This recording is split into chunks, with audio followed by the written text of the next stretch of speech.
Assalamualaikum warahmatullahi wabarakatuh dan salam sejahtera. Okey, apa khabar anak-anak semua?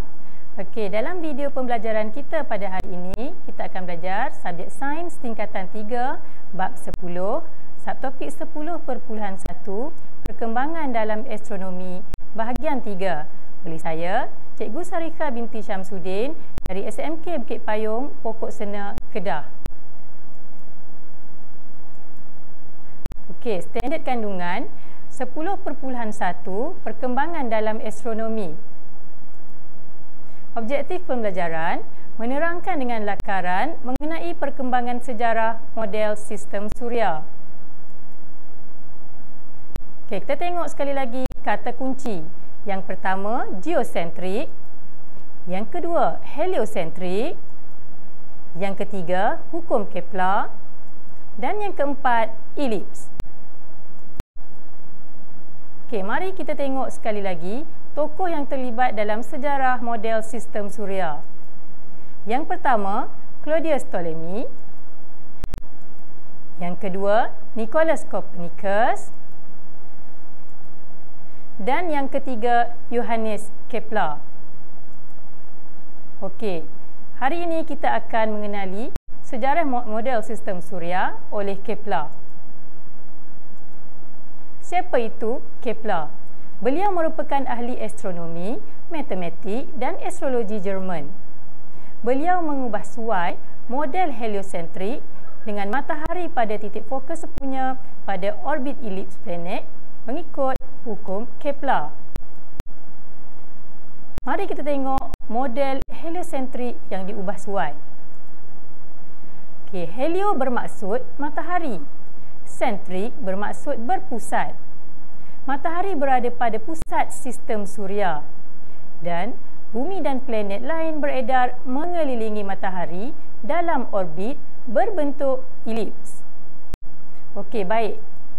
Sekarang kita tengok perbezaan model sistem suria. Model geosentrik diperkenalkan oleh Ptolemy, berpusatkan bumi dan dalam orbit yang membulat. Yang kedua, model heliosentrik diperkenalkan oleh Copernicus, berpusatkan matahari dan orbit membulat. Dan yang terakhir, model heliosentrik dikemaskini dengan hukum Kepler. Okey, diperkenalkan oleh Kepler, berpusatkan matahari dengan orbit elips. Okey, sekarang kita ke segmen uji minda. Nyatakan betul atau salah bagi pernyataan di bawah. Soalan 1. Kepler merupakan ahli astronomi, matematik dan astrologi Jerman. Betul atau salah? Okey, jawapannya betul. Soalan kedua. Kepler memperkenalkan model geosentrik. Betul atau salah?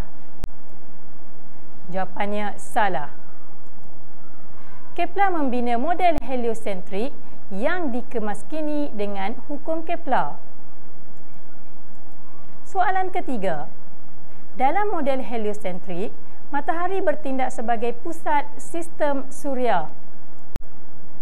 Betul jawapannya. Okey. Soalan yang keempat. Helio bermaksud bumi. Betul atau salah? Okey, jawapannya salah. Helio bermaksud matahari.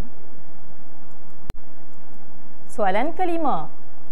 Helio bermaksud matahari dan sentrik bermaksud berpusat. Betul atau salah? Okey, jawapannya betul. Dan soalan terakhir, soalan keenam. Dalam model heliosentrik, bumi bertindak sebagai pusat sistem suria. Betul atau salah? Jawapannya salah. Dalam model heliosentrik, matahari bertindak sebagai pusat sistem suria. Okey, sekian, terima kasih. Jumpa lagi.